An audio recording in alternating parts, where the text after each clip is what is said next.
Tayo po ngayon lumako sa ating pag-uusapan.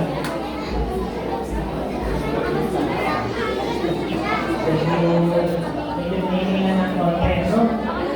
Let's pray, mga kapatid, let's pray. Let's bow our heads. Panginoon naming Diyos, marinig po naman namin ang tinig niyo sa gitna ng ingay. Kami po naman, Panginoon, magkaroon ng unawa sa pangalan ni Jesus. Amen. So, hindi po normal yung ito na meron kang sensor, tapos po ay meron po discussion tungkol po sa topic ko. Ngayon kasi, ay ang mga sagot sa mga tanong at agang-agang. Hindi po agad ang tao nananampalataya. Lagi itong merong pagdududa. Dahil ang tao ay pinanganak na Maduda. Tudera. Kung meron pa mas maganda o mas mainam. Kaya nakala lang po ako magpapabinyag kapag naayos ko na ang aking buhay. Karinig na ba kayo na to? Pastor, tsaka na lang ako sisimba. Ayusin ko muna yung aking buhay. Pastor, tsaka na lang po ako magpapakabait. Kapag po ako'y mabait na. Ano ba gano'n? Ang sabi ko sa Roma 6:4, na sa pamamagitan ng bautismo, kung paano si Kristo ay nabuhay na muli sa mga patay, ay hindi naman tayo makakalakad sa panibagong buhay.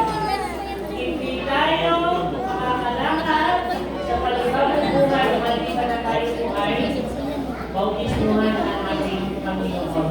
Alam niyo yung kanta na gusto kong bumalik pero hindi ko magawa. Nasa Diyos ang awa, because there is something wrong with our first birth. Yung mga nilalagay mo sa birth certificate, may mali doon. Ang mga sinulat doon, makasalanan.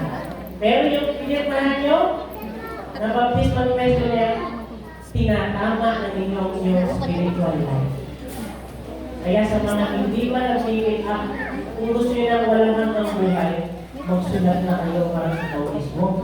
Hindi kayo kaya maligtas ng birth certificate nyo, mamamatay kayo. At ako din.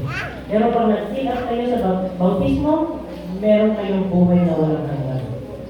Dalawang tanong, bakit po ganon? May kilala ko ako mga tao na naging successful at nabago ang buhay kahit hindi sila nagpabautismo.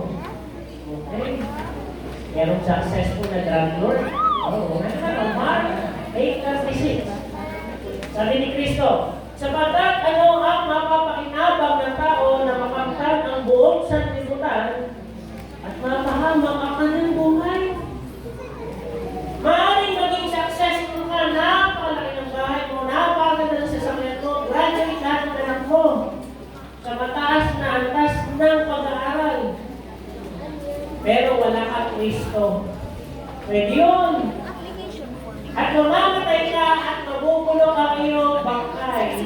Tatapwat wala kang buhay.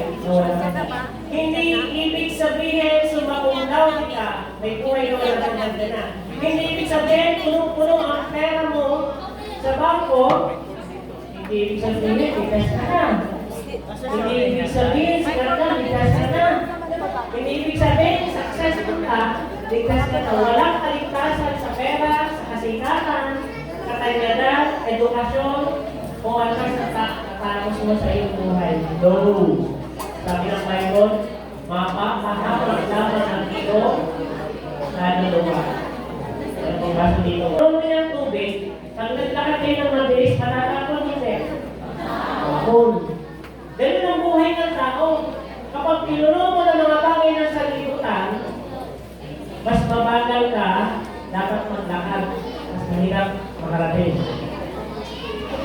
Nasabi ko ng Gawa 4:12, at sa kanino ng iba ay walang kaligtasan sapagkat walang ibang pangalan sa silong ng langit na ibinigay sa mga tao ng sukat natin kaligtas.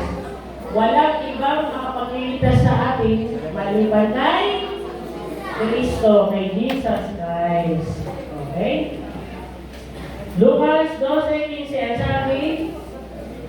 Magmasid kayo at kayo mag-ingat sa lahat ng mga kasakiman sapagkat ang buhay ng tao ay hindi sa kasalanan ng mga bagay na tinatakilig.